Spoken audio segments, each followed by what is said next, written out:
प्रकार की कोई न्यूनता है ही नहीं, इनके तो 1000 ब्याह हो जाएंगे, इतनी चिंता क्यों कर रही हो। तो श्री कौशल्या के कई सुमित्रा जी ने कहा, आप नहीं समझते इस बात को, हम माताएं समझती हैं। राम जी जितने सुंदर हैं, इनसे 21 सुंदर बहू मिलनी चाहिए। क्यों? क्योंकि इनसे 18 या 19 भी रूप गुणशील में रह गई, और हमारे लाल जी का प्रसन्नता से खिला हुआ मुख कमल यदि क्षणार्ध के लिए भी मलिन हुआ, तो हम शपथ पूर्वक कहती हैं आपके चरणों को छूकर हमारे शरीर के प्राण निकल जाएंगे। इसलिए इतनी बढ़िया बहू तो खोजनी पड़ेगी, पूरी धरती पर खोजनी पड़ेगी। बोले भाई ये बात तो सही है, राम जी से 21 खोजने में तो बहुत श्रम करना पड़ेगा। तो ये तो भाई ऐसी समस्या है कि जिसका समाधान गुरु जी के अलावा और कहीं हो ही नहीं सकता। तो सोपाध्याय सवांधव, मंत्रियों के सहित, उपाध्याय गुरु वशिष्ठ के सहित और अपने अष्ट मंत्रियों के सहित एकांतिक गोष्ठी हो रही है। और उस गोष्ठी में यही प्रश्न रखा गया कि चारों लाल जी विवाह के योग्य हैं, इनका विवाह होना चाहिए। और अभी चर्चा हो ही रही थी कि तत्काल प्रतिहारी ने आकर सूचना दिया, महाराज के जीवन की जय जयकार हो। महाराज के चरणों में सादर प्रणाम निवेदित है। राजद्वार पर महर्षि विश्वामित्र जी महाराज आपसे मिलने की प्रतीक्षा में खड़े हैं। यह सुनते ही वशिष्ठ जी आनंद विह्वल हो गए। बोले नहीं, हम लोग स्वयं चल करके उनकी अगवानी करेंगे और उनको यहाँ लाएंगे। मुनि आगमन सुना जब राजा, मिलन गयूले विप्र समाजा। वशिष्ठ जी के सहित, अपने मंत्रियों के सहित, अपने ऋत्विजों के सहित विधि पूर्वक उनको लाने के लिए गए। दंडवत प्रणाम किया, उनका सम्मान किया और निज आसन बैठारिन आनी, अपनी आसन पर उनको बड़ी श्रद्धा पूर्वक बिठाया, चरणों को प्रक्षालित किया, विधिवत उनकी पूजा की और कहा, आज मेरे समान धन्यवाद के योग्य कोई दूसरा नहीं है। विविध प्रकार के भक्ष्य भोज्य लेहिए चोष से भोजन करवाए और इससे मुनिवर अत्यंत आनंदित हो गए। और जब फिर पुनः बैठक आयोजित हुई, तब फिर पुनि चरणन मेले सुतचारी, राम देखि मुनि देह विसारी। चारों लाल जी ने प्रणाम किया। राम जी का दर्शन करके तो महर्षि की भाव समाधि लग गई।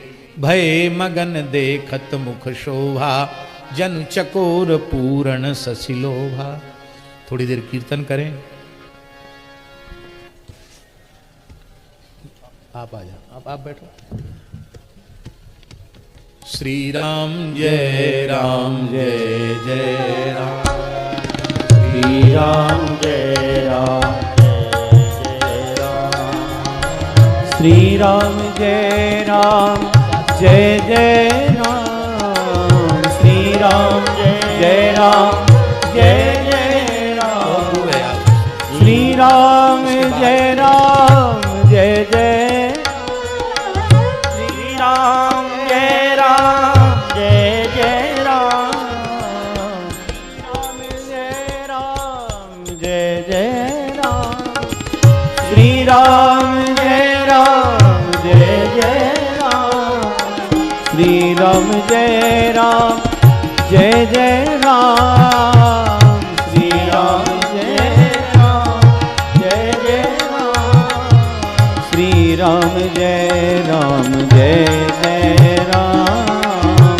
श्री राम जय राम जय जय राम, श्री राम जय राम जय जय राम, श्री राम जय राम जय जय राम, श्री राम जय राम जय जय राम, श्री राम जय राम जय जय राम, श्री राम जय राम जय जय राम, श्री राम जय राम जय जय राम, श्री राम जय राम जय जय राम, श्री राम जय राम जय जय राम, श्री राम जय राम जय जय राम,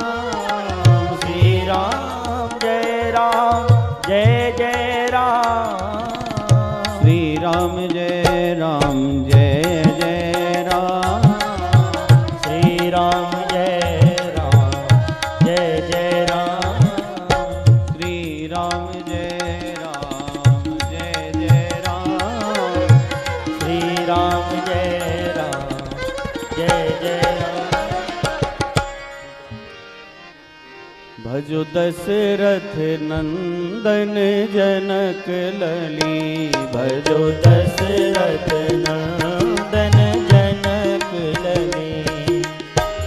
राजा दशरथ घर राम जी भये हैं, राजा दशरथ घर राम जी भये हैं, राजा दशरथ घर राम जी भये हैं, राजा दशरथ घर राम जी भये हैं। राजा जनक घर जनक लली, हरिहर राजा जनक घर जनक लली।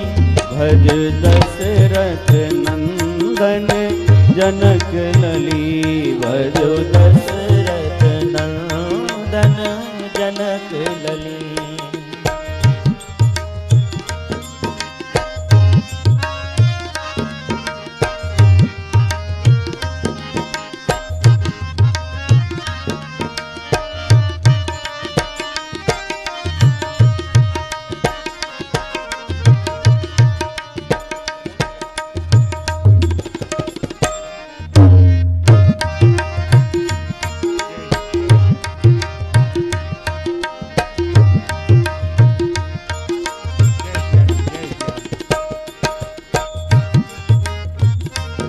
जय श्री राम। यथावत सब लोग बैठे रहे अपनी जगहों पर। 2 मिनट में महाराज जी आ रहे हैं। सब लोग बैठे रहिए, भजो दशरथ धीरज नहीं छोड़ते, एकदम जनक लली, जो जहाँ है वहीं बैठे रहे महाराज जी। जनक लली। हाँ जनक लली मिथिलेश जनक लली मिथिलेश लली, जनक लली मिथिलेश लली, जनक लली मिथिलेश लली। भजो दशरथ नंदन जनक लली, भजो दशरथ नंदन जनक लली। राजा दशरथ घर राम जी भये हैं, राजा दशरथ घर राम जी भये हैं, राजा दशरथ घर राम जी भये हैं, राजा दशरथ घर राम जी भये हैं। राजा जनक घर राजा जनक घर लाडली पली, भजो दशरथ नंदन जनक लली, भजो दशरथ नंदन जनक लली, भजो दशरथ नंदन जनक लली, भजो दशरथ नंदन जनक लली।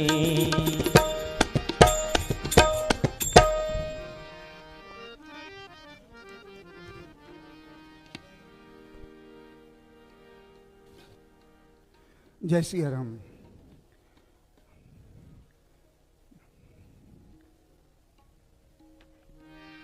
कथा मंडप में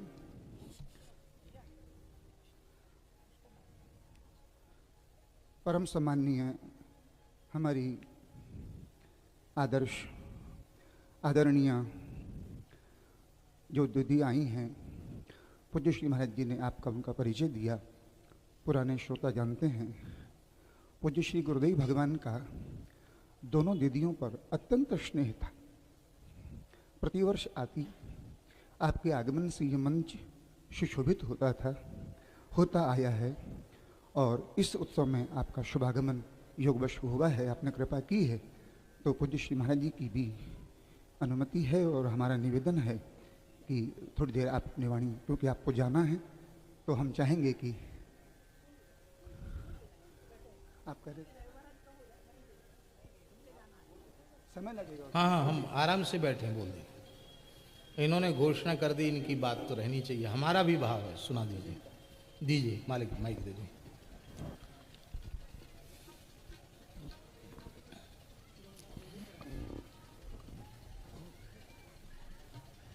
बैठ के बोल दें, बैठ के।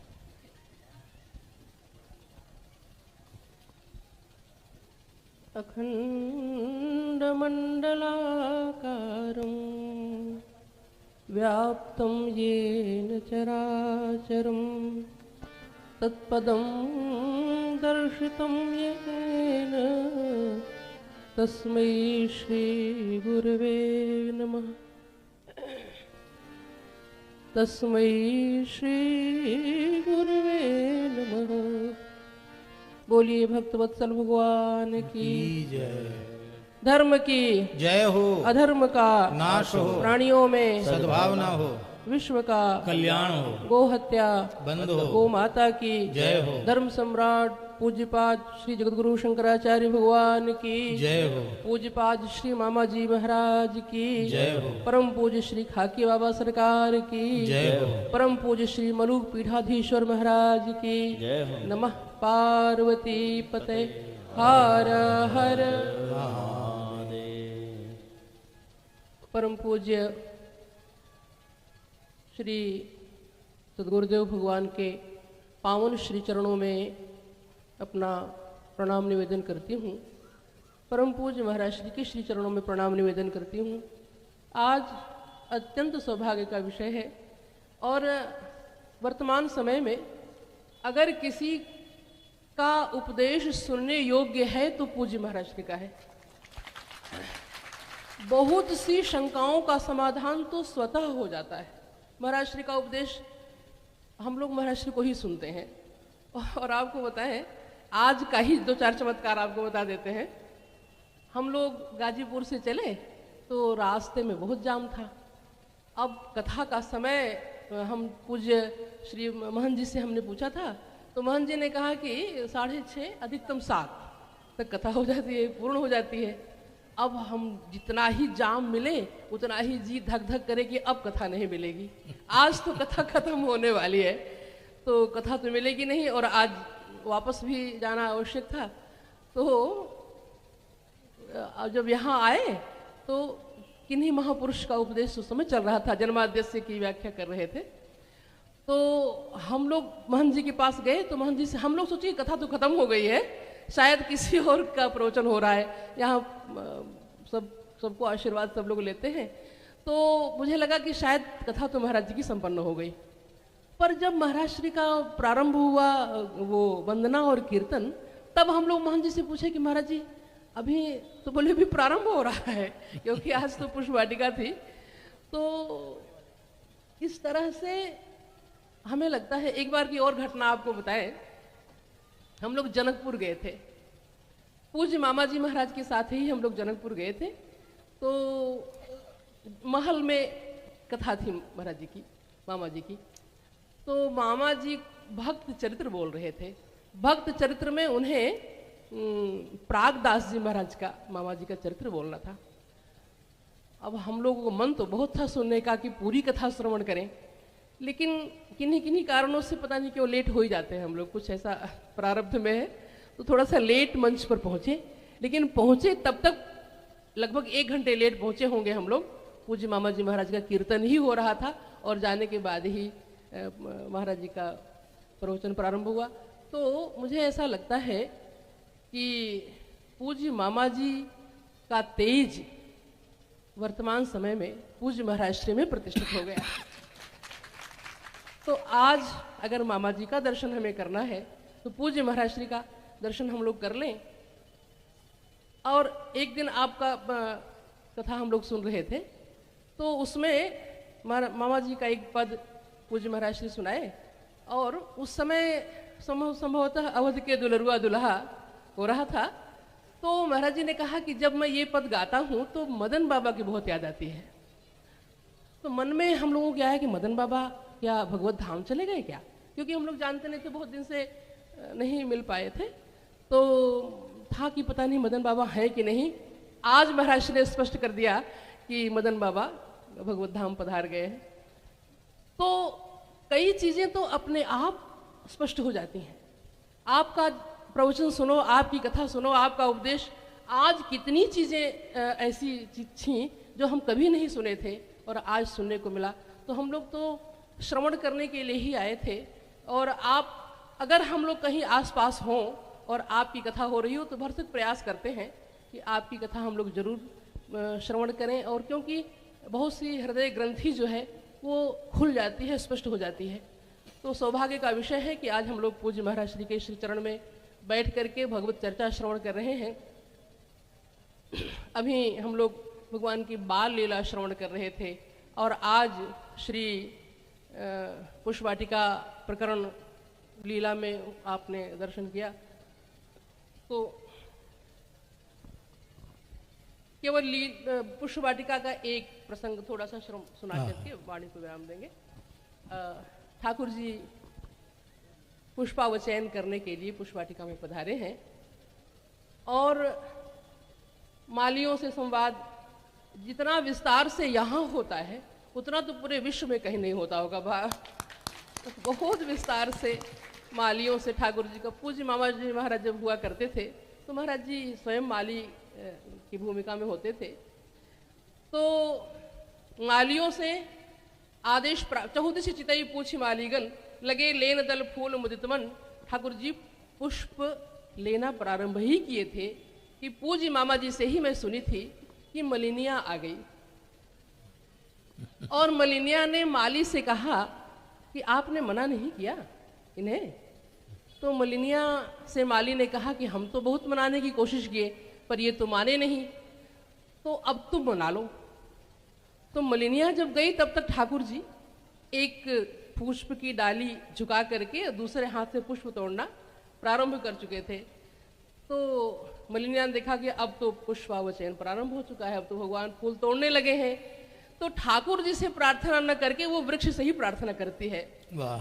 कि ऐरे सुमन तेरी पाखुड़ी कहीं लालन को गड़ मत जाए, ऐरे सुमन तेरी पाखुड़ी कहीं लालन को गड़ मत जाए, लालन को गड़ मत जाए रे सुमन प्यारे राघव को गड़ मत जाए, लालन को गड़ी मत जाए, सुमन प्यारे राघव को गड़ मत जाए,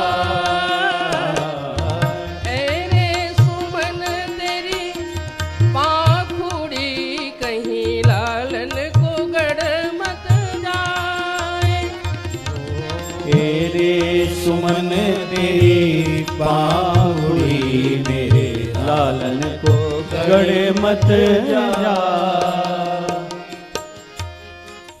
पुष्प से ही मलिनिया प्रार्थना करती है, अरे पुष्प संभल जा, कहीं तेरी पंखुड़ी लाल जी के करारविंद में चुभ न जाए, गड़ न जाए।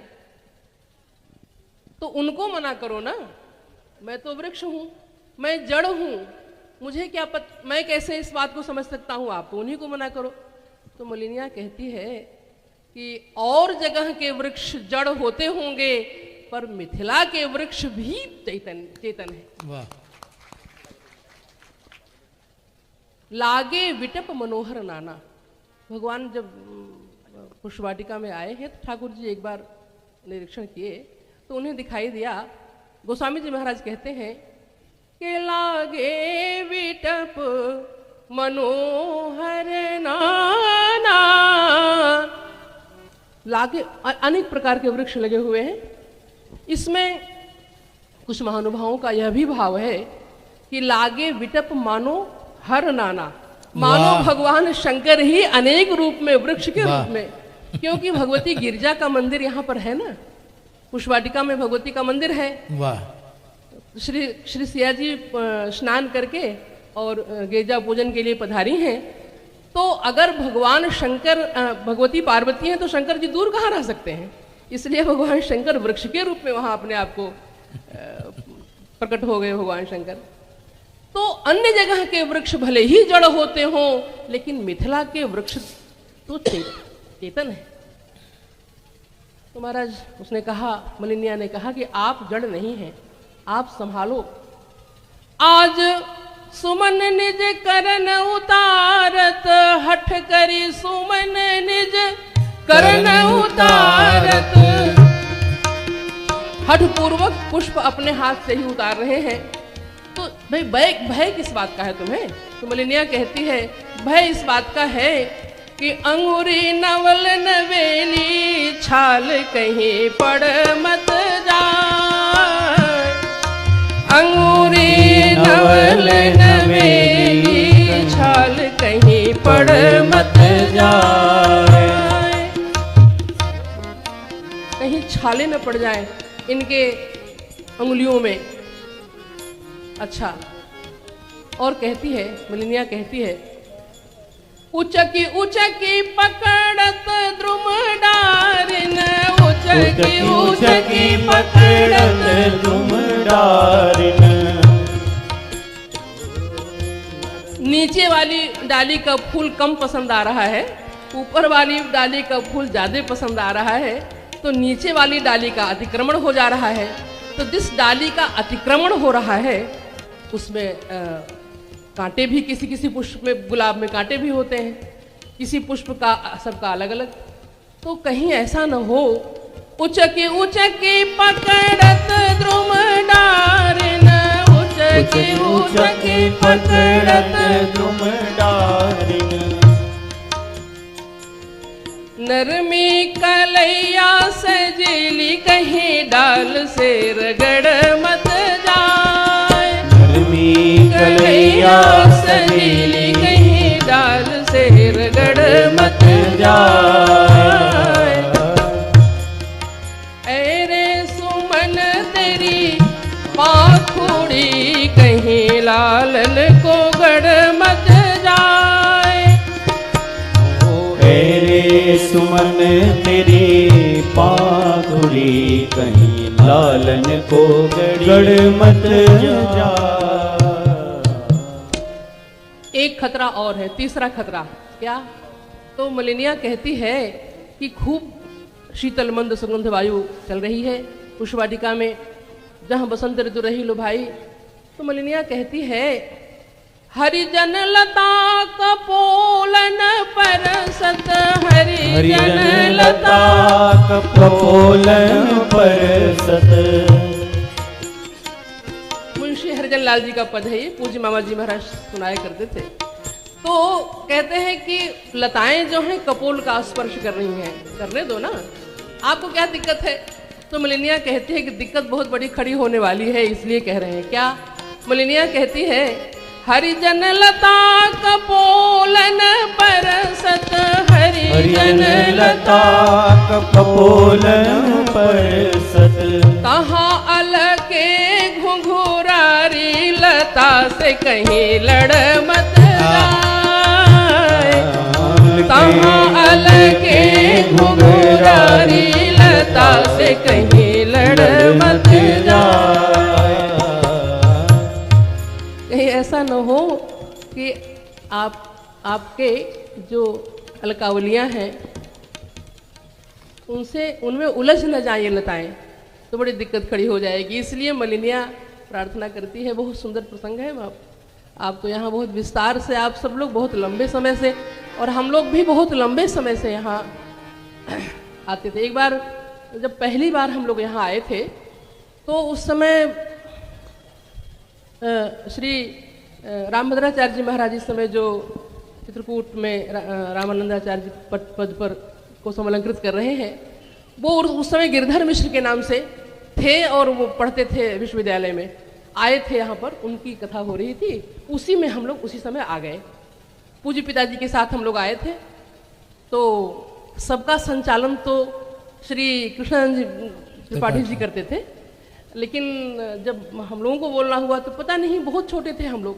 मामा जी महाराज बड़े प्रसन्न हो गए, बोले दीदी की शादी में दीदी आई हैं, दीदी के विवाह में दीदी। बहुत छोटे थे हम लोग उस समय।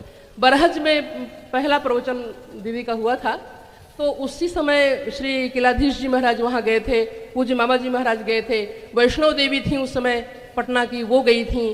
तो इस तरह से अच्छे अच्छे विद्वान वहाँ पधारे थे।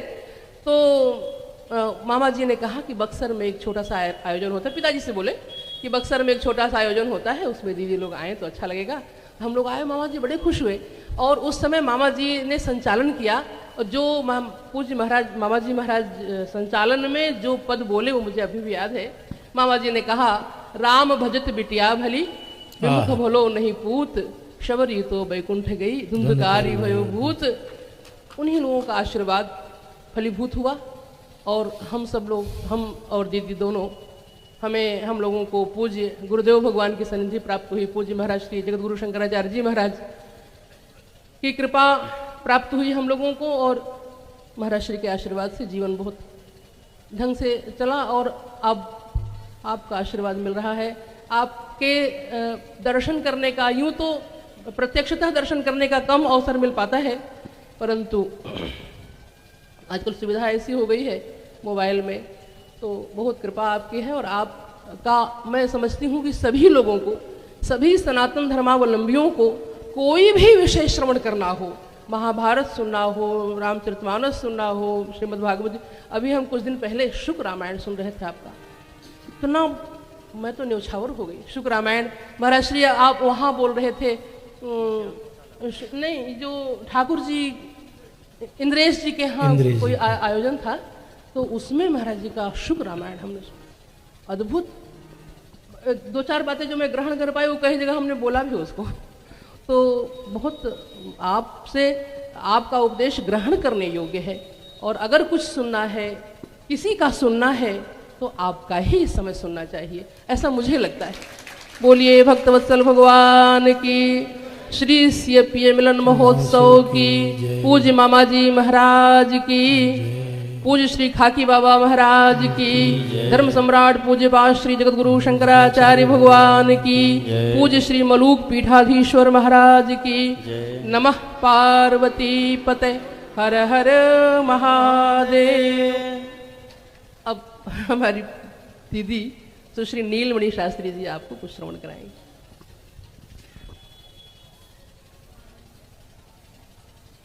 ब्रह्मांड पिपीलिकांत तनुभृत सुजृंभमाणास्फुटं जाग्रत स्वप्न सुसुप्ति भासकतया सर्वत्र या देव्यति सा देवी परमेश्वरी भगवती श्रीराजराजेश्वरी श्रीविद्या करुणानिधि शुभकरी भूयात् सदा श्रेयसे।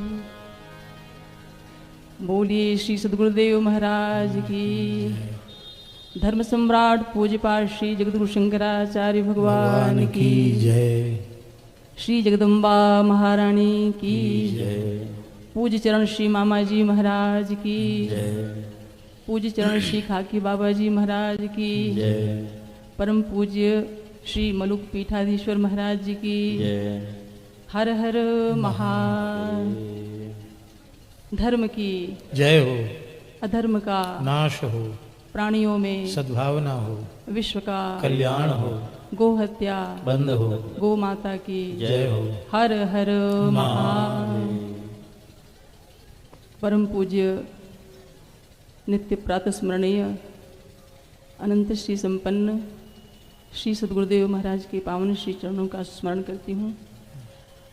परम पूज्य श्री मलुक पीठाधीश्वर जी महाराज जी को कोटिशः वंदन करती हूँ। आप सबके सौभाग्य की सराहना करती हूँ। बड़ी प्रसन्नता हो रही है। मामा जी महाराज जी के छोह दुलार से, उनके आशीर्वाद से और महाराज जी की वाणी में इतना आकर्षण है कि वो खींच करके हम लोगों को तो मध्य प्रदेश में आजकल हम लोग रहने लगे हैं, वहीं पर एक आश्रम है। बड़ी हमारी इच्छा थी बचपन से ही कि कुछ लड़कियों को शिक्षा दीक्षा ऐसे श्रीमद् भागवत जी और रामचरितमानस ये सब का, तो हम तो काशी में ही चाहते थे क्योंकि हम लोगों की जन्मभूमि गाजीपुर की ही। तो महाराज श्री से हमने निवेदन किया था लगभग 40-42 वर्ष पहले। तो महाराज श्री ने कहा कि नहीं, यहाँ ठीक नहीं है, हम बताएंगे। तो मध्य प्रदेश में एकदम नर्मदा जी का तट है, 2 नदियों का संगम, और वहाँ पर ये सब चल रहा है। पर वहाँ पर भी रह करके हम लोग प्रतिदिन लगभग महाराज जी का वो कुछ न कुछ श्रवण करते रहते हैं, बच्चों को सुनाते भी रहते हैं। तो यहाँ पर श्री राजा राम शरण जी महाराज जी से बात हुई और सब बहुत कई वर्षों के बाद, एक लंबे समय के बाद यहाँ आना हुआ। आना नहीं हो पा रहा था, पर अभी जो आए तो केवल इसमें किशोरी जी की करुणा, उनकी कृपा, और वो तो इतनी करुणामयी हैं। एक छोटी सी बात हम कह करके बंद करें, क्योंकि हम कुछ कहने नहीं आए थे, केवल श्रवण करने आए थे कि कुछ सुनेंगे तो हम जितने देर तक बोलेंगे ना तो हमको अच्छा नहीं लगेगा कि हम क्या फालतू बोल रहे हैं। तो कितनी करुणामयी हैं किशोरी जी। एक पराशर भट्ट स्वामी जी महाराज जी का एक श्लोक है, मातर्मैथिली राक्षसी त्वयि तदै वार्द्रापराधस्त्वया रक्षन्त्या पवनात्मजा लघुतरा रामस्य गोष्ठीकृता काकं तञ्च विभीषणं शरणमित्युक्तिक्षमौ रक्षतः सानः सान्द्रमहागसः सुखयतु शान्तिस्तवाकस्मिकी। हे माँ, आपकी कितनी दया है, आप कितनी करुणामयी हैं। मातर मैथिली राक्षसी त्वयि वार्द्रापराधस्त्वया, वो जो ताजा ताजा अपराध करने वाली राक्षसियां थीं, उन्होंने श्री किशोरी जी से कोई निवेदन नहीं किया या उनकी शरणागत नहीं हुई कि हम आपकी शरण में हैं पवनात्मजा, श्री हनुमान जी से आप हमारी रक्षा कर लो। उन्होंने कहा ही नहीं, बिना ही कहे श्री किशोरी जी ने उनकी रक्षा किया हनुमान जी से। तो उस पर पराशर भट्ट स्वामी जी कहते हैं कि लघुतरा रामस्य गोष्ठी कृता, राम जी की गोष्ठी को आपकी करुणा ने छोटी कर दी। करुणा तो राम जी भी करते हैं, पर उनके यहाँ काकम तंच विभीषणम शरणमित्युक्तिक्षमौ रक्षतः, काक को, जयंत को और विभीषण जी महाराज को जाकर के शरणम कहना पड़ा, तब भगवान कृपा किए। लेकिन किशोरी जी के यहाँ तो ये जरूरत ही नहीं पड़ी कहने की, और बिना ही कहे उन्होंने रक्षा कर लिया। तो ऐसी जो करुणामयी हैं श्री किशोरी जी, उनके ही कृपा से हम सब लोग कैसे बहुत वर्ष के बाद, लगता है महाराज जी मामा जी का जो शरीर पूरा हुआ था उसके 1 वर्ष बाद हम आए थे, तब महाराज जी भी पधारे थे, और फिर उसके बाद चाह के भी नहीं आ पाए। तो अभी तो एकदम से अच्छा, जब सुनते हैं हम लोग कि आप पधार रहे हैं तो एकदम से मन में होता है कि चलेंगे चलेंगे। अभी प्रयाग में बहुत समय के बाद थोड़ा देर के लिए दर्शन हुआ और कुछ सुन पाए, तो बस अब यहाँ केवल इसीलिए एक बहाना मिल गया था हमको आने का। वाराणसी में एक विवाह था, तो वो लोग बड़े अपने अच्छे परिचित थे और बार बार कहते थे दीदी आ जाओ, तो हम एक बहाना लेकर के आश्रम से आ गए कि वहाँ भी चलेंगे और यहाँ जरूर आएंगे। तो आज भी बड़ा एकदम ऐसे व्यवधान हो रहा था। मैं 21 तारीख को राजा राम शरण जी महाराज से बोली थी कि मैं आऊँगी, लेकिन उसमें भी नहीं, बड़ा व्यवधान आया नहीं। तो फिर अभी बहुत कुछ न कह करके बस इतना ही कहकर श्री किशोरी जी की करुणा कृपा को प्रणाम करते हुए महाराज जी के चरणों में बहुत बहुत प्रणाम। इतना ही बोलिए अयोध्या नाथ की, श्री हनुमान जी महाराज की जय, जगदम्बा महारानी की हर हर महादेव। जय सिया राम। दीदी के विवाह में जुगल दीदी का शुभागमन हुआ। कैसा विलक्षण मणि कांचन योग बना है। और छोटी दीदी तो बस भाव विभल होकर बार बार एक ही बात उनके उद्गार प्रकट हो रहे थे कि अगर कहीं सुनने का अंतःकरण को आत्मसंतोष होता है तो श्री महाराज जी को सुने, क्यों नहीं। अब न आँख तर आवत, इनको श्रवण करने के बाद पूज्य श्री महाराज जी को। और बड़ी दीदी ने श्री किशोरी जी के औदार्यता का जो अभिव्यक्ति की, इसी मन से उसी जिस समय की दीदी स्मरण कर रही हैं, तो श्री लक्ष्मण किराधीश सरकार पधारे, डॉक्टर सुनीता दीदी पधारी, और उनके श्री मुख से ये उद्गार सुनने को मिले थे आज बहुत दीर्घ काल के बाद दीदी ने। और श्री किशोरी जी के औदार्य को कितना विलक्षण वर्णन किया कि श्री ठाकुर जी की उदारता के सामने, श्री किशोरी जी की उदारता के सामने श्री रघुनाथ जी का औदार्य थोड़ा लघु सिद्ध कर दिया। हम आपके चरणों में साष्टांग प्रणाम करते हैं और आप इसी प्रकार से ना तो निभइए सुशील सदा, हम हैं तुम्हारे तुम हो हमारे। हम श्री किशोरी जी से प्रार्थना करते हैं कि हर साल ऐसे कोई न कोई बहाना मिल जाए और आपकी उपस्थिति हो जाए। आपको समय लग जाएगा पहुंचने में, तो इसलिए आप प्रस्थान करें।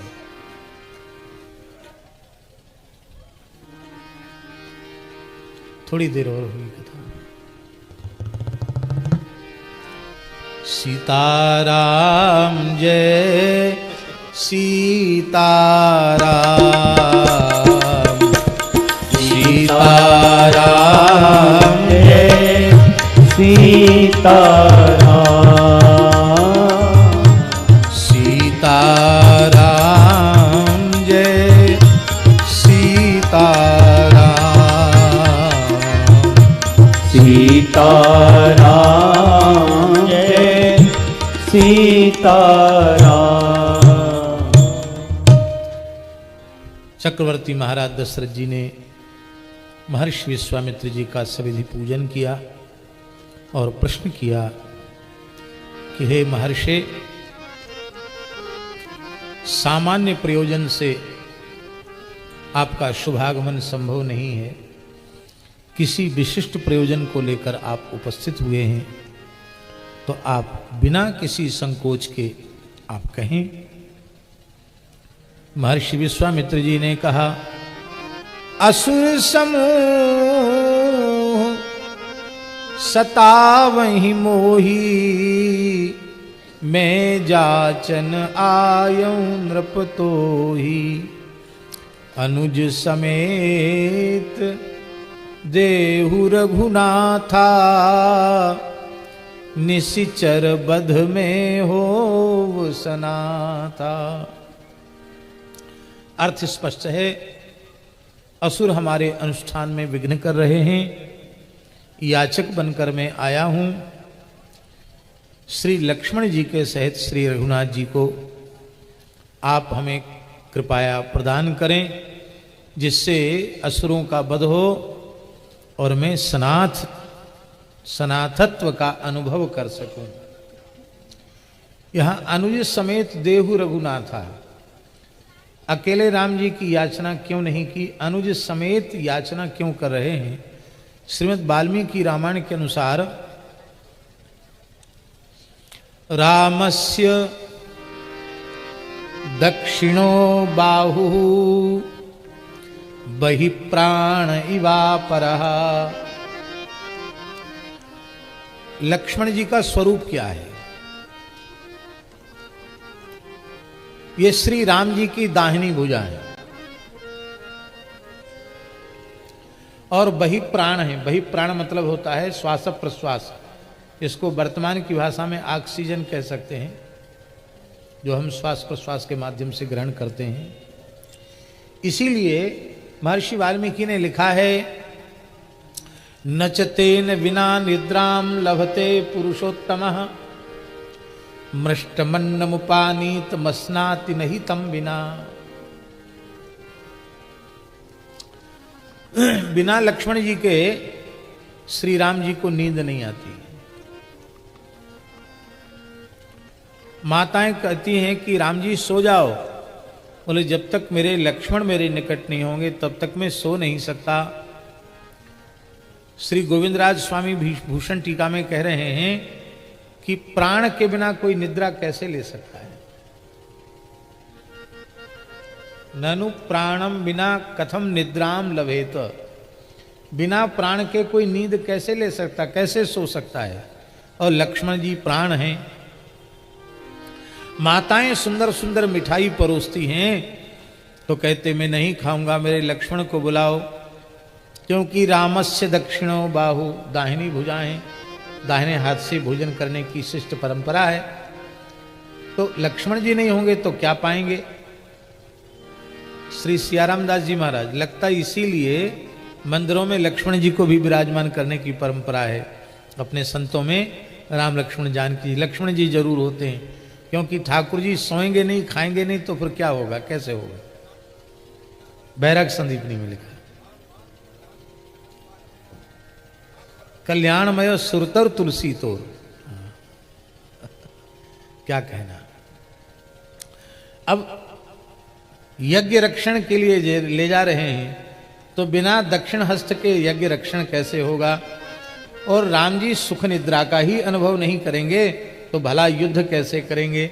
इसलिए लक्ष्मण जी के बिना श्री राम जी की प्राप्ति होने पर भी और प्रयोजन की सिद्धि नहीं होगी। दूसरा भाव है कि आचार्य तत्व श्री लक्ष्मण तत्व है, गुरु तत्व जीवाचार्य तत्व श्री लक्ष्मण तत्व है, शेष तत्व है। और केवल गोविंद की प्राप्ति हो जाए, उसमें गुरु कृपा का संपुट न हो, तो प्राप्ति का जो फल है वो नहीं मिलेगा। और इसमें स्पष्ट उदाहरण है। अरण्य कांड की 2 पात्र हैं, दोनों नारी पात्र हैं। एक भक्तिमती सबरी, जिन सबरी माँ के ऊपर जो पूज्य महाराज जी ने प्रवचन किया, मामा जी ने, उसकी एक पुस्तिका का आज विमोचन हुआ है, भक्तिमती सबरी। हम कहेंगे शास्त्री जी आप दोनों को जरूर उपलब्ध करावें, आज ही विमोचन हुआ है। शबरी को श्री राम जी की प्राप्ति हो रही है, उनके सदगुरु महर्षि मतंग की कृपा से प्राप्त हो रही है। और सूर्पणखा को भी राम जी की प्राप्ति हो रही है, लेकिन इसमें गुरु कृपा का कहीं कोई संपुट नहीं है, संयोग नहीं है, तो प्राप्ति का फल उसे नहीं मिला। मम दर्शन कर फल सहज अनूपा, जीव पाव निज सहज स्वरूपा। सबरी को मिल गया सहज स्वरूप, उनको नहीं मिला। तो महर्षि विश्वामित्र बहुत कुशल हैं, बहुत चतुर हैं, बहुत सयाने हैं। वो कहते अकेले राम जी से काम नहीं बनेगा, गुरु तत्व के साथ राम जी चलेंगे तो ही परिपूर्ण प्राप्ति प्रभु की होगी। इसलिए अनुज समेत देहु रघुनाथा, आप राम जी को प्रदान करें। राजर्षि दशरथ जी का व्याकुल होना स्वाभाविक था। प्रसंग बहुत विस्तृत है। दशरथ जी महाराज कह रहे हैं कि जो मांगो आज सब कुछ मैं देने के लिए प्रस्तुत हूं। देह प्राण प्रियते कछुनाई, सोई मुनि देहु निमिष इकमाई। देह दे सकता हूं, प्राण दे सकता हूं, पर राम जी तो प्राण के भी प्राण है, जीवन के भी जीवन है, भला उन्हें कैसे दिया जा सकता। वाल्मीकि महर्षि तो लिख रहे हैं नैव दास्यामि पुत्रकम। नैव एवकार अन्य की व्यावृत्ति के लिए है। इसका मतलब है आप चाहे शाप दे दो, अयोध्या को उलट पलट कर दो, जो आप चाहो सो कर दो, पर मैं जीते जी श्री राम जी को नहीं दे सकता। पुत्रकम, पुत्रम नहीं पुत्रकम, कन प्रत्यय स्वार्थ में है। इसका मतलब अत्यंत वात्सल्य है, राम जी के प्रति अत्यंत आत्मीयता है कि उन राम जी को मैं नहीं दे सकता। आज महर्षि विश्वामित्र जी को ये ज्ञात हो गया, ज्ञात तो पहले से ही था, पर आज स्पष्ट हो गया। शिष्ट परंपरा है, श्रुति और शास्त्र का प्रामाण्य है कि गुरु कृपा के बिना गोविंद की प्राप्ति संभव नहीं। गुरु कृपा से ही भगवत प्राप्ति होती है। यद्यपि एक छोटी सी बात हम कहें केवल स्मरण कराने के विचार से कि श्री नामदेव जी को भगवत प्राप्ति हो गई। बाल दशा बीठल्य पानी जाके पय पियो। पर बड़ी सूक्ष्म बात है मनमोहन शरण जी, वहां गुरु तत्व के रूप में उनके नाना वामदेव जी ही प्रतिष्ठित है। श्री धन्ना जी को बाल्यकाल में ही भगवान का साक्षात्कार हो गया, पर वहां गुरु के रूप में जो त्रिलोचन नाम के जो विप्र हैं, जो उनके कुल पुरोहित हैं, कुल गुरु हैं, उनसे प्रेरणा प्राप्त करके भगवत सेवा में लगे हैं। तो जिसकी प्रेरणा से सेवा मिली है वो गुरु हो गया। लेकिन उस प्रकरण में भी एक बड़ी सूक्ष्म बात है। ठाकुर जी प्रत्यक्ष खेलते हैं धना जी के साथ, हमें याद नहीं है पद, पर पूज्य बक्सर वाले महाराज जी गाते थे।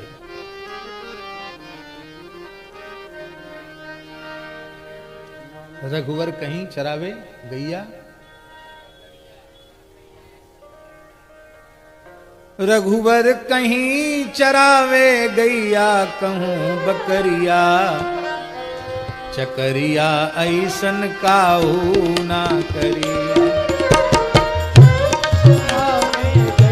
क्या कहूँ बकरिया, बकरिया ऐसन काहू ना करी। इतना ही याद है, इससे ज्यादा याद नहीं।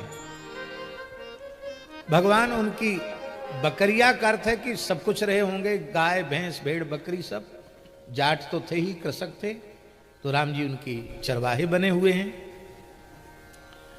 श्री राम जी का जब दर्शन करते हैं धना जी, तो कोटि कोटि कंदर्प दर्प दलन करने वाले स्वरूप को देखकर इतना अधिक प्रेमोद्रेक होता है कि वे राम जी का आलिंगन करना चाहते हैं।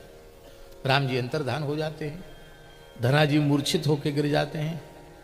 धना जी ने एक दिन कहा कि प्रभु, आप मेरे हाथ का दिया हुआ नित्य भोग भी लगाते हैं, हमारे साथ खेलते हैं, लेकिन मुझे स्पर्श क्यों नहीं करने देते? मुझे अस्पृश्य की तरह व्यवहार करते हैं, क्या कारण है? तब वहां श्री रघुनाथ जी ने कहा, विधिवत जो शास्त्रीय परंपरा है, शिष्ट परंपरा है, उसके अनुसार आपने गुरुपादाश्रय ग्रहण नहीं किया है। जब तक जीव पूरी तरह से गुरुपादाश्रय ग्रहण नहीं करता, तब तक वह मेरी प्राप्ति का अधिकारी नहीं बनता है। इसलिए इतना अंतर तो मुझे बनाकर रखना पड़ेगा। इसलिए अब जाओ, विधिवत दीक्षा ग्रहण करो। धना जी बोले, हम तो किसान हैं, जाट हैं, समझते नहीं गुरु कहाँ मिलते हैं, कैसे होते हैं। राह बतावे सो आगे चले, आपको बताना पड़ेगा। बहुत कम बुद्धि वाला व्यक्ति होता है तो उसको इशारा करने से रास्ता नहीं, उसके लिए तो थोड़ी दूर चलकर दिखाना पड़ता है, ऐसे ऐसे चलिए, अथवा मेरे पीछे पीछे चलिए। तब भगवान ने कहा कि इस समय काशी पंचगंगा घाट पर श्रीमठ में मैं स्वयं ही यतिराज रूप में प्रकट होकर के लीला कर रहा हूं।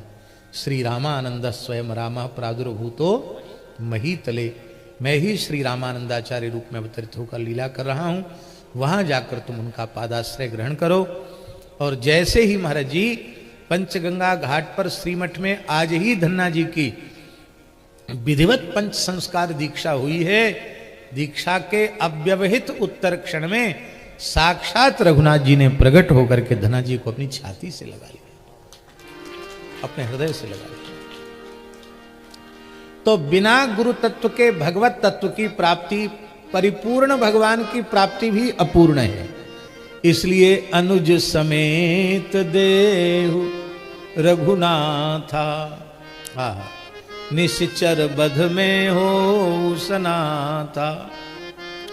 हाँ, तो हम ये कह रहे थे कि आज विश्वामित्र जी को समझ में आ गया कि मैं अपने साधन के बल से प्रभु को प्राप्त करना चाहता हूं, किंतु अब समझ में आया कि गुरु कृपा ही उसमें मूल कारण है। यहां गुरु कौन है? गुरु वशिष्ठ है। गुरु जी की कृपा हो जाएगी तो राम जी मिल जाएंगे, नहीं तो राम जी का मिलना संभव नहीं है, क्योंकि ये तो घोषणा कर चुके हैं नैव दास्यामि पुत्रकम।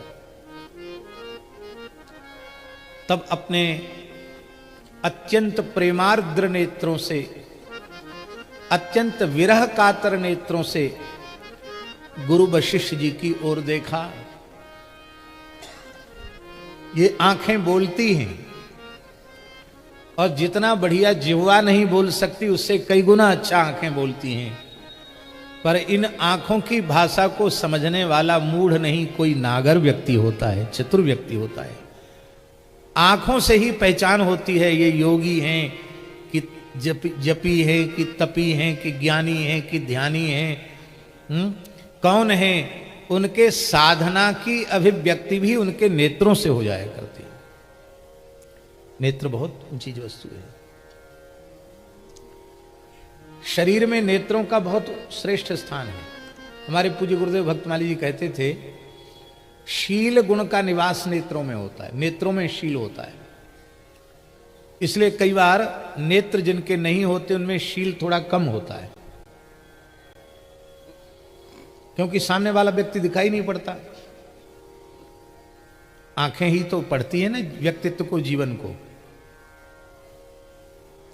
तो राम जी, मानो विश्वामित्र जी ने कहा कि यदि आपका यजमान श्री राम लक्ष्मण को मुझे नहीं देगा, तो उनकी विरह से कातर आंखों ने यह कह दिया कि मैं तो बिना राम जी को लिए जाऊंगा नहीं, यदि नहीं हो गया तो मेरे तो प्राण ही निर्गत हो जाएंगे। तो एक ब्रह्म हत्या का दोष भी आपके और आपके यजमान के ऊपर लगेगा। इसलिए हे गुरु, हे महर्षि, हे वशिष्ठ जी महाराज, कभी किसी जमाने में हमारा आपका पारस्परिक विद्वेष रहा हो, कथनचित उसकी कोई सूक्ष्माति सूक्ष्म स्थिति आपके चित्त में रह गई हो, तो आज मैं शरणापन्न हूं, मेरे समस्त अपराधों को क्षमा करके और आप श्री राम जी की मुझे प्राप्ति कराइए। ये उनकी विरह से व्यथित आंखों ने वशिष्ठ जी से कह दिया। और फिर वशिष्ठ जी ने मानस जी में, तब वशिष्ठ बहुविधि समुझावा, नृप संदेह नाश कह पावा। वशिष्ठ जी ने समझाया। वाल्मीकि का बड़ा सुंदर श्लोक है, इतना प्यारा श्लोक है कि इसका जितना व्याख्यान किया जाए उतना कम है।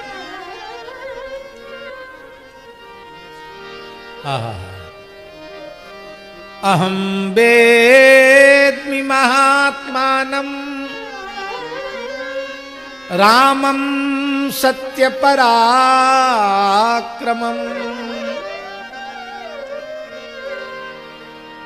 विश्वामित्र जी कह रहे हैं, अहम वेद्मि महात्मानं रामं सत्य पराक्रमं। सत्य पराक्रम महात्मा श्री राम के तत्व को यथार्थ रूप में मैं जानता हूं। दशरथ जी ने सोचा हमारा पुत्र हम नहीं जानते, ये पहली बार आए, पहली बार देखा और कहते हम जानते। क्या जानते होंगे? तुम जानो चाहे मत जानो, हम तो नहीं देंगे। तो साक्षी में वशिष्ठोपि, जिस प्रकार से श्री राम तत्व को मैं समझता हूं, उसी प्रकार से श्री राम तत्व को वशिष्ठ जी भी समझते। वशिष्ठोपि महातेजा, महातेजस्वी वशिष्ठ भी समझते हैं। तो हो सकता है आप दोनों ने पहले ही मंत्रणा कर ली हो कि दोनों परस्पर बातचीत करके दे देंगे। बोले केवल हम दोनों नहीं जानते, ये चान्ये तपसि स्थिता, जो भी साधन में लगे हुए हैं, तप में प्रवृत्त हैं, वे सबके सब जानते हैं। और वहां वाल्मीकि में भी बहुश्रेय, इनको देने से राम जी को बहुत श्रेय की प्राप्ति होगी। और पूज्य बक्सर वाले महाराज जी तो बड़े सरल शब्दों में कहते थे, बहु विधि, बहु प्राप्ति की विधि समझा दी उन्होंने एकांत में ले जा करके कि महाराज आप क्यों इतने व्याकुल हो रहे हैं? क्योंकि महाराज व्याकुल होने की बात ही है, हम तो जिस कार्य के लिए मंत्रणा आरंभ करने वाले थे कि चारों लालजी ब्याह के योग्य हैं, इनका विवाह कैसे हो, उनमें ज्येष्ठ पुत्र के विवाह की पहले चिंता है कि इनका कैसे भी जल्दी विवाह हो, और अभी चर्चा आरंभ ही नहीं हो पाई कि तब तक ये आ गए। बहुत प्यारी बात है। आप किसी भयंकर समस्या में डूबे हुए हों और किसी भी पद्धति से उसका समाधान आपको समझ में न आ रहा हो, और उसी समय कोई दिव्य संत, कोई महत्पुरुष, कोई आचार्य कोटि के महापुरुष आ जाएं, कोई हरिभक्त आ जाएं, तो समझना चाहिए कि संत नहीं आए, व्यक्ति नहीं आए, महापुरुष नहीं आए, समाधान आ गया। आपने बुलाया तो नहीं इनको, अकस्मात बिना बुलाए आए हैं। इसका मतलब है ये समस्या बनकर नहीं, समाधान बनकर आए। पूज्य रमण रेती वाले महाराज जी कहते हैं, उनकी बात बहुत अच्छी लगती है रमण रेती वाले महाराज जी की, कि संत कभी समस्या बनकर नहीं आते हैं। संत जहां भी जाते हैं, जहां भी आते हैं, वह समाधान बनकर के आते हैं। एक बात तो ये कहते हैं वो, और दूसरी बात रमण रेती वाले महाराज जी एक और कहते हैं बात, वो कहते हैं, हंसी में कहते हैं, विनोद में, कहते महात्मा और मुसीबत दोनों की एक ही राशि है, ये बता के कभी नहीं आते। बोलो भक्त वत्सल भगवान की। मुसीबत भी बता के नहीं आती है कि मैं आने वाली हूं, तुम कमर कस लो, सावधान हो जाओ। आ जाती तो आई जाती है। ऐसे ही संत भी कृपा करके आते हैं। ये तो केवल बहाना है यज्ञ रक्षण, वस्तुतः ये विवाह कराने वाले महात्मा हैं, ये विवाह कराने के लिए आए हैं। तब नृप संदेह नाश कह पावा, बड़े प्रेम से राम लक्ष्मण जी को बुलाया और कहा कि आज से हम अपना पितृत्व और मातृत्व दोनों आपको ही समर्पित कर रहे हैं, आप इनको ले जाइए। उस समय भगवान जो चल रहे हैं, उस समय की शोभा क्या कहना। जैसे श्रीमद् भागवत जी भी झांकियों का पुराण है, ऐसे ही हमको लगता मानस जी भी झांकियों का पुराण ग्रंथ है। ऐसी सुंदर सुंदर प्रकरणों में ऐसी सुंदर सुंदर झांकियों का वर्णन है कि हम उसका क्या कहें। बिल्कुल आपको लगेगा ठाकुर जी चल रहे हैं। अरुण नयन अरु बाहु विशाला, नील जलज तनु श्याम तमाला, कटिपट पीत कसे बरबाता, रुचिर चाप सायक दुहाता, श्याम गौर सुंदर दोबाई, विश्वामित्र महानिधि पाई, प्रभु ब्रह्मण्य देव में जाना, वही नित्य पिता तजो भगवाना, चले जात मुनि दीन दिखाई, सुनिताड़ का क्रोध करी भाई। एक हमने ऐसा भी सुना गुरुजनों से कि किसी रामायण में, रामायण सतकोटि अपारा, किसी रामायण में ऐसा भी वर्णन है कि श्री राम जी के प्रति अत्यधिक अनुराग होने के कारण दशरथ जी ने एक चाल चली। क्या करी? चतुराई की कि भरत राम ही की अनुहारी, सहसा लकी न सकई नर नारी। तो मन में सोचा ये थोड़ी पहचान रहे हैं, भरत जी को भेज दो। तो धीरे से राम जी को तो छिपा लिया और भरत जी से कहा कि देखो राम जी के बिना तो मैं जीवित रह नहीं सकता, और तुम ये मेरा प्रिय कार्य करो कि राम जी की जगह पर तुम चले जाओ। हाँ, अपनी तरफ से बोलने मत जाना। वो कहेंगे रामभद्र तो कहना हाँ गुरुदेव, ऐसे ही बोलना, ज्यादा बोलना नहीं। ये मत कहना कि मैं भरत हूं। हाँ ठीक है, तो भरत जी चले। राम जी की जगह भरत जी और लक्ष्मण जी तो है ही हैं, कोई बात नहीं है। हाँ, लक्ष्मण जी की जगह शत्रुघ्न जी चले। राम लक्ष्मण दोनों रह, लक्ष्मण जी राम जी के बिना रहते नहीं, तो भरत शत्रुघ्न को भेज दिया। विश्वामित्र जी ने मन में सोचा कि चारों लाल जी में भरत और श्री राम जी के स्वरूप में एकता है और लक्ष्मण और शत्रुघ्न जी के स्वरूप में एकता है। हमको लगता है कहीं कुछ हमारे साथ लीला तो नहीं हो गई है। क्यों? बोले स्वरूप में तो एकता है, लेकिन श्री भरत जी प्रेम मूर्ति हैं, संत हैं। संत के नेत्रों में बहुत गांधीर्य होता है, संत के नेत्रों में बड़ी शुचिता होती है।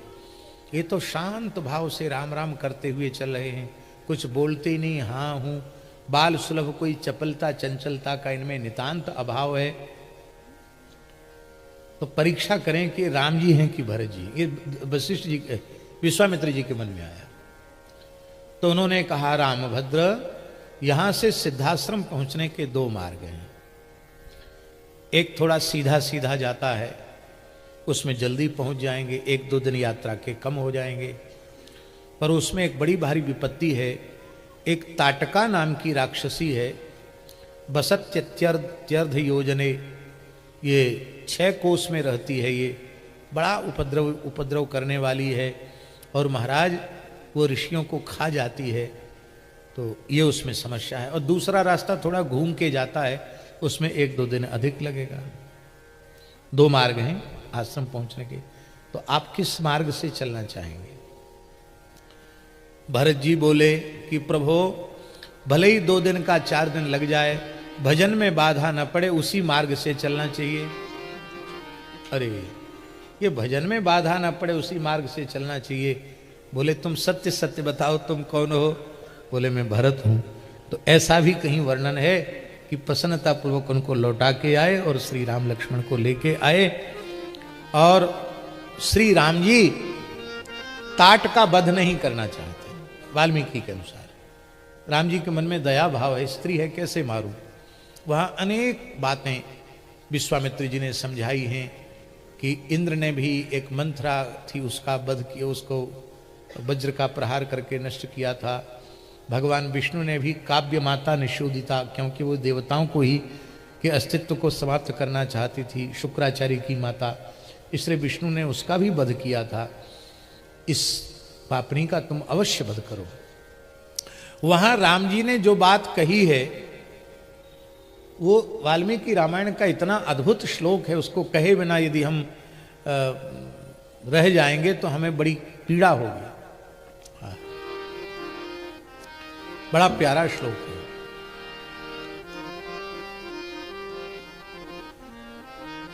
लिखने योग्य श्लोक। गौ ब्राह्मण हितार्थाय देशस्य च हिताय च तव चैवा प्रमेयस्य वचनं कर्तुमुद्यतः। हे भगवान, हे गुरुदेव, मैं आपकी आज्ञा पालन के लिए प्रस्तुत हूं। क्यों? क्योंकि आपकी इस आज्ञा का पालन करने से गाय और ब्राह्मण का हित होगा और देश का हित होगा, राष्ट्र का हित होगा। इसलिए मैं ताटका वध का संकल्प कर चुका हूं। यहां राम जी ने देश को तीसरे नंबर पर रखा है, गाय को प्रथम स्थान पर रखा, ब्राह्मण को द्वितीय स्थान पर रखा, राष्ट्र को तृतीय स्थान पर रखा। वर्तमान समय की जो विचारधारा है राष्ट्र प्रथम, उसका हम विरोध नहीं कर रहे हैं। सब लोग कहते हैं राष्ट्र प्रथम, राष्ट्र प्रथम, राष्ट्र प्रथम। हम भी कहते हैं होना चाहिए राष्ट्र प्रथम, लेकिन महर्षि वाल्मीकि राष्ट्र ही उसे मानते हैं। हमारे श्री राम जी राष्ट्र ही उसे मानते हैं जिस राष्ट्र में गौ और ब्राह्मण सुखी है। गौ और ब्राह्मण आतंकित हों, असुरक्षित हों, दुखी हों, करुण क्रंदन कर रहे हों, उस देश को देश नहीं कहा जा सकता। और गाय की रक्षा से ब्राह्मणत्व की रक्षा, और ब्राह्मणत्व की रक्षा से संपूर्ण मानव धर्म की रक्षा, संपूर्ण वर्णाश्रम व्यवस्था की रक्षा। और इस प्रकार की जब वर्णाश्रम की सुरक्षा हो जाएगी तो ही राष्ट्र राष्ट्र के रूप में होगा, एक आदर्श राष्ट्र के रूप में होगा। राम राज्य की भूमिका का निर्वहन भी तभी होगा।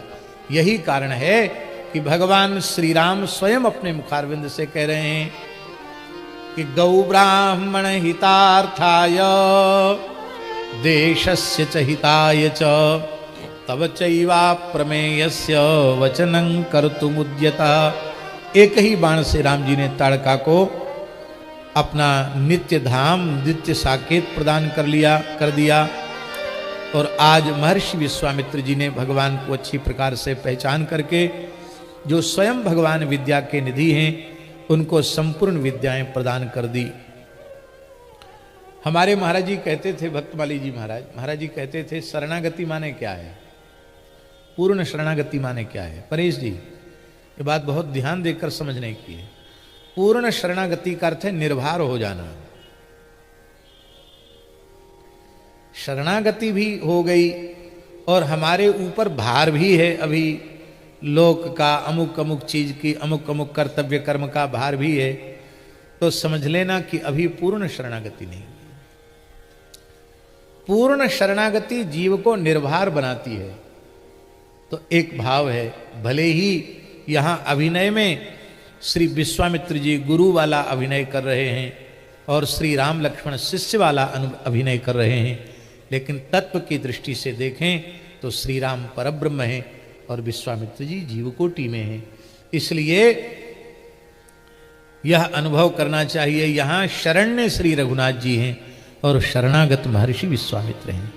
तो आज उनके पास जो कुछ विद्या ज्ञान का, शस्त्र शास्त्र के ज्ञान का जो भार था, वो सब राम जी के चरणों में न्यौछावर करके आज उनकी शरणागति परिपूर्ण रूप से हो गई। आज विश्वामित्र जी निर्भर हो गए, सब कुछ राम जी के लिए सौंप दिया। जब सौंप दिया, इस जीवन का सब भार तुम्हारे हाथों में, फिर अब अनुकूल प्रतिकूल जो कुछ भी हो उसके ठेकेदार आप हैं। हमें निष्काम भाव से आपकी प्रसन्नता के लिए कर्म करते हुए चलना है। और विद्या निधि को विद्या प्रदान की, क्षुधा पिपासा न लगे, वह विद्या विधि आयुध सर्व समर के, प्रभु निज आश्रम आन, कंदमूल फल भोजन दीन भगत हित जान। प्रातः काल भगवान ने कहा कि निर्भयता पूर्वक यज्ञ करो। और श्री महर्षि वाल्मीकि कहते हैं, अनिद्रम षडहो रात्रम तपोवन मरक्षताम। भगवान का यह यज्ञ रक्षक कितना अद्भुत स्वरूप है। अनिद्रम षडहो रात्रम, 6 दिन में पूर्ण होने वाला यज्ञ है महाराज जी। और 6 दिन तक श्री राम लक्ष्मण जी ने आधे निमिष के लिए भी निद्रा नहीं ली, पलक नहीं झपके हैं। अनिद्रम षडहोरात्रम अहोरात्रम, पूरा दिन और पूरी रात, 6 दिन 6 रात्रि तक धनुष की प्रत्यंचा को कान तक खींचे हुए, दशों दिशाओं की ओर देखते हुए भगवान श्री राम और लक्ष्मण यज्ञ रक्षण कर रहे हैं। बोलो यज्ञ रक्षक भगवान की जय। और मारीच आया, बिन फुरबान राम तेहि मारा, सत्य जो जनगा सागर पारा। लोग कहते मारीसस जो देश है वहां जाकर मारीच गिरा था।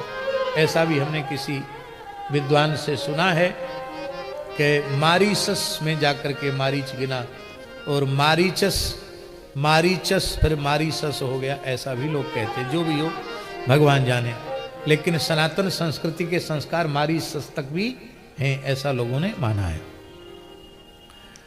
तो और पूज्य संत श्री गोपालाचार्य जी महाराज कहते थे कि सुबाहु सेनापति है और वह 60 करोड़ राक्षसों की सेना लेकर आया था। ऐसा किसी दाक्षिणात्य ग्रंथ का उद्धरण देकर के वो बताते थे कि 60 करोड़ राक्षसों की सेना लेकर के सुबाहु आया। राम जी ने कहा कि मारीच का हिसाब किताब तो हमने ठीक कर दिया, क्योंकि आगे लीला में इसका उपयोग है, इसलिए इसको मारा नहीं, इसको मानवास्त्र से 100 योजन दूर फेंक दिया। लेकिन अब ये जो बाकी सेना है इसका हिसाब किताब आपको करना है। लक्ष्मण जी ने सुबाहु के सहित 60 करोड़ राक्षसों को निमिषार्ध में जलाया और जलकर उनकी भस्म यज्ञशाला में नहीं गिरने दी। वायव्यास्त्र से उसको उड़ा करके सीधे गंगा सागर भेज दिया और सबकी सदगति हो गई। कहते इसीलिए इसी दृश्य का अनुभव करके राम जी ने सुंदरकांड में कहा, जगमहु सखा निशाचर जे ते लक्ष्मण नहीं मिसमहु ते। इसके बाद कुछ दिन राम जी वहां विराजे और इसके बाद भगवान मिथिला यज्ञ धनुष यज्ञ के लिए चले। धनुष यज्ञ सुनि रघुकुल नाथा, हरसि चले मुनिवर के साथा। मार्ग में अहिल्योद्धार किया उन्होंने, जहां कोई पशु पक्षी जीव जंतु कुछ भी नहीं थे। भगवान ने जिज्ञासा की और अहिल्या कैसे शापित हुई, उस संपूर्ण कथा श्री विश्वामित्र जी ने सुनाई और कहा कि गौतम नारी श्राप वश उपल देह धरि धीर, चरण कमल रज चाहती कृपा करहु रघुवीर। पर सत पद पावन शोक न सावन, प्रगट भई तप पुंज सही। देखत रघुनायक जन सुखदायक, सन्मुख हुई कर जोरी रही। अति प्रेम अधीरा पुलक शरीरा, मुख नहीं आवे वचन कही। अतिशय बड़ भागी चरणन लागी, जुगल नयन जलधार वही। हाँ, जुगल नयन जलधार। एक अर्थ तो स्पष्ट है कि अहिल्या के दोनों नेत्रों से, युगल नेत्रों से प्रेमा सुधार बह चली। और दूसरा भाव ये भी है कि जब अहिल्योद्धार हो गया तो महर्षि गौतम भी वहां अपने भावमय स्वरूप में वो उपस्थित हो गए। तो अहिल्योद्धार को देख करके महर्षि के नेत्रों से भी सुधारा। तो जुगल माने महर्षि गौतम और अहिल्या दोनों के नेत्र, दोनों युगल हो गए ना दंपति, दोनों के नेत्रों से। अथवा भक्त और भगवान का जो प्रथम मिलन है, श्री भगवान के नेत्रों से जल बह रहा है और श्री अहिल्या जी के नेत्रों से जल बह रहा है। अथवा जुगल नयन, इस दृश्य को देख करके लक्ष्मण जी और श्री विश्वामित्र जी महाराज, उनके नेत्रों से श्रुधार बह रही है। धीरज मन कीना प्रभु कह चीना, रघुपति कृपा भगति पाई, अति निर्मल बानी अस्तुति ठानी, ज्ञान गम्य जय रघुराई। चाहे जितना कठोर यम नियम जप तप व्रत मख होम स्वाध्याय आदि वैदिक सत्कर्मों को सविधि हजारों हजारों बार उनका अनुष्ठान कर ले, जब तक अंतःकरण में विशुद्ध भगवत भक्ति का प्रकाश नहीं होता, तब तक जीव पूर्ण निर्मल निष्पाप नहीं होता है। इन सब साधनों से पाप तो नष्ट हो जाता है, लेकिन मलिन, जिस मलिन वासना के कारण पाप बनते हैं, उस वासना का क्षय विशुद्ध भगवत उपासना से ही होता है, और कोई दूसरा उसका साधन नहीं है। इसलिए रघुपति कृपा भगति पाई। अब तक वो पातिव्रत धर्म में स्थित थी, लेकिन आज भक्ति प्राप्त करके वो पाप की जो मलिन वासना है, वो वासना भी आज जल गई। अति निर्मल बानी अस्तुति ठानी, ज्ञान गम्य जय रघुराई। मैं नारी पावन प्रभु जग पावन, रावण रिपुजन सुखदाई। राजीव विलोचन भव है मोचन, पाहि पाहि शरण आई। मुनि शाप जो दीना अति भल कीना, परम अनुग्रह में माना। देखो बरि लोचन हरि भव मोचन, यह लाभ शंकर जाना। विनती प्रभु मोरी मैं मति भोरी, नाथ न मांगूं बरयाना। पद कमल परागा रस अनुरागा, मम मन मधुप करे पाना। जय पद सुर सरिता परम पुनीता, प्रकट भई शिव शीस धरि। सोई पद पंकज जय पूजत अज, मम सिर धरे कृपाल हरि। यही भांति सिधारी गौतम नारी, बार बार हरि चरण पर। जो अति मन भावा सोवर पावा, कै पति लोक आनंद भरी। अस प्रभु दीन बंधु हरि कारण रहित दयाल, तुलसीदास सटते ही भज छाणी कपट जंजाल। इसके बाद जनकपुर की यात्रा में और अधिक निकटता आ गई। गंगा जी में स्नान किया, गंगा अवतरण की कथा सुनाई, और जब श्री जनकपुर में आए तो सुंदर जनकपुर की शोभा का वर्णन है। मंगलमय मंदिर सब केरे, चित्रित जनुरतिनाथ चितेरे। पुर नर नारी सुभग सुचि संता, धर्मशील ज्ञानी गुणवंता। धवल धाम मणिपुर टपट सुघटित नाना भांति, से निवास सुंदर सदन शोभा किम कही जा। बड़े सुंदर सुंदर भाव हैं, लेकिन हम लीला के समय का अतिक्रमण करते हुए जा रहे हैं, इसलिए हम उन सब भावों को बारंबार प्रणाम करते हैं। एक सुंदर अमराई देख करके श्री महर्षि विश्वामित्र जी वहां निवास करने लगे। कौशिक कहेऊ मोर मन माना, यहाँ रही रघुवीर सुजान। यहाँ हमारा मन मान गए, यहीं रहें। राम जी को कहना चाहिए था, महाराज कहाँ, यहाँ अमराई में जंगल में पड़े हो, चलो वहाँ लेकिन नहीं, जहाँ पूज्य गुरुजनों की प्रसन्नता हो वहीं शिष्यों को प्रसन्नता का अनुभव करना चाहिए। हमारे पूज्य गुरुदेव भक्तमाली जी महाराज झांसी से मथुरा ट्रेन में बैठे, तो टिकट सामान्य टिकट लिया। महाराज जी प्राय सामान्य टिकट से चलते थे, हम लोग भी साथ रहते थे जनरल डिब्बा में। लेकिन जनरल डिब्बा की यह हालत थी कि उसमें बाहर तक लोग लटक रहे थे, उसमें भीतर किसी प्रकार से प्रवेश ही नहीं किया जा सकता था। तो महाराज जी बोले कोई बात नहीं, टिकट बेकार जाएगा, वो खिड़की वाला टिकट है, दूसरी गाड़ी आएगी उससे चलेंगे। तब तक एक टीटी जी आ गए, बोले बस गाड़ी छूटने वाली, आपको रिजर्वेशन के डिब्बे में बिठा देते हैं, आप पहुंच जाएंगे समय से। बोले हमारे पास साधारण, बोले कोई बात नहीं, हम बोल रहे हैं ना चलो। तो हठपूर्वक महाराज जी को रिजर्वेशन के डिब्बा में बिठा दिया, हम लोग भी थे साथ में।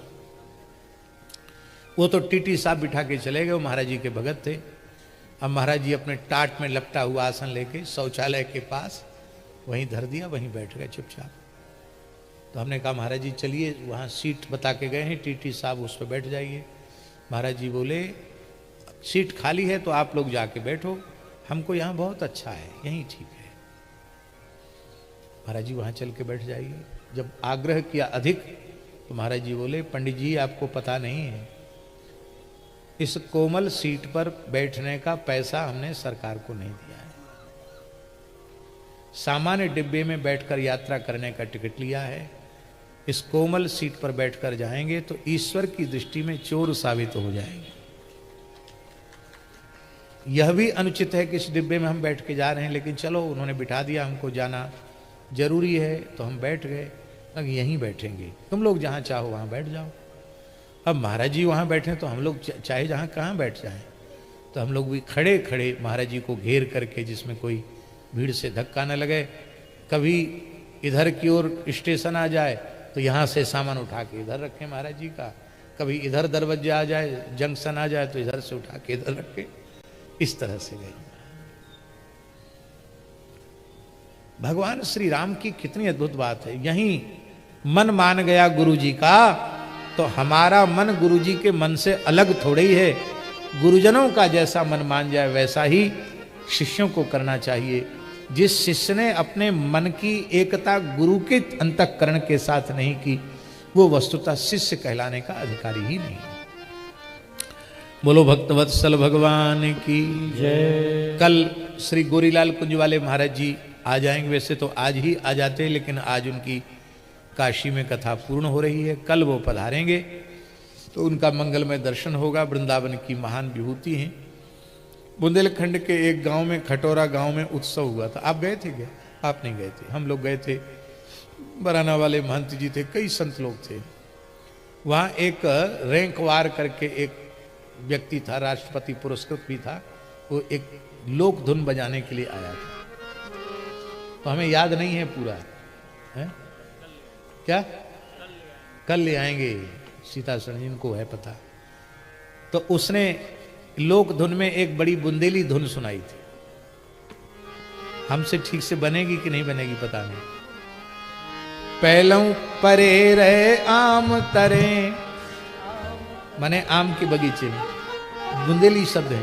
पहलू परे रहे आम तरे, हाँ आम तरे, दूल्हा बन गए हरे हरे। पहलू परे रहे आम तरे, आम तरे, दूल्हा बन गए हरे हरे। पहलू परे रहे आम तरे, आम तरे, दूल्हा बन गए हरे हरे। पहले तो अमराई के नीचे थे, लेकिन अब धीरे धीरे दूल्हा बन गए। मिथिला में ठाकुर जी पहुंच गए हैं और अब सुंदर सदन में विराजेंगे। मिथिला दर्शन होगा। ये सब लीला हो चुकी है। यथामत यथा समय कल हम चर्चा करेंगे, क्योंकि 8:30 से भी ऊपर हो गया, होने न होने वाला।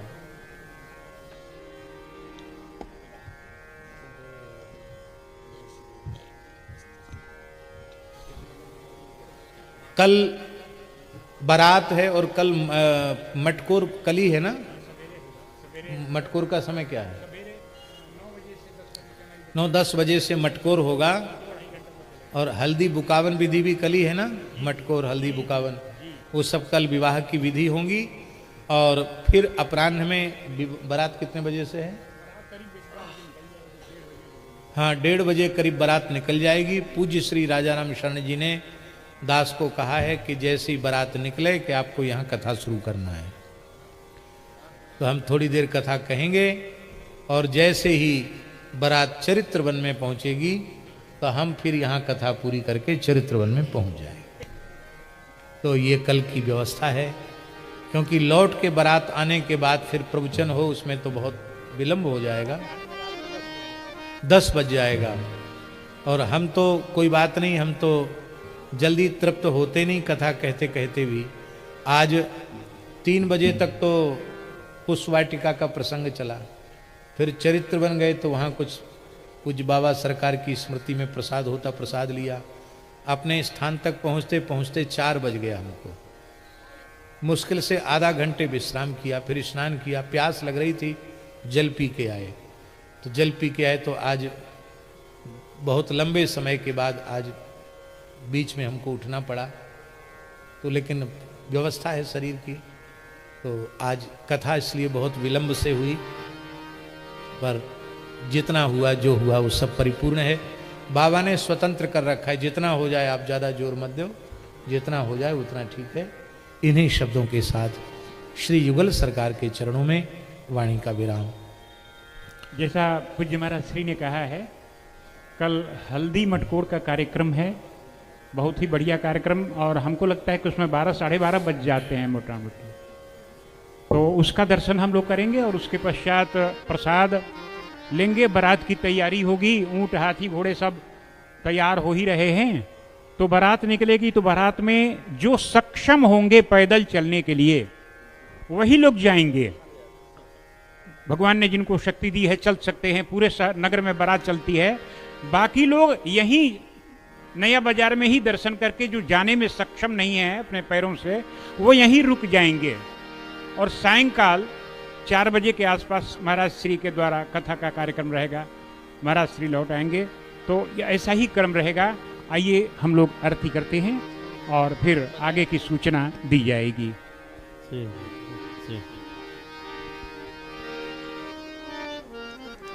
आरती आरती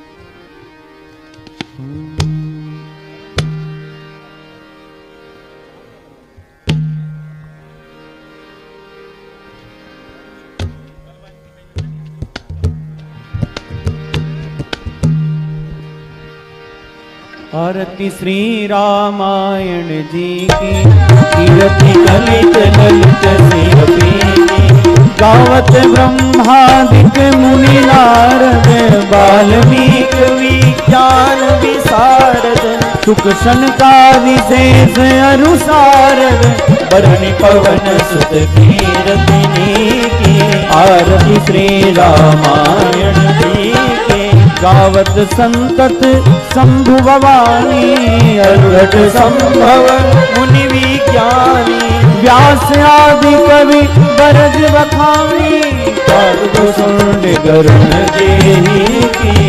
आरती श्री रामायण जी की, गावत वेद पुराण अष्टदश, 6 शास्त्र सब ग्रंथन गोरस, मुनिजन धन संतन को सर्वस, सार अंश सम्मत सबनी के।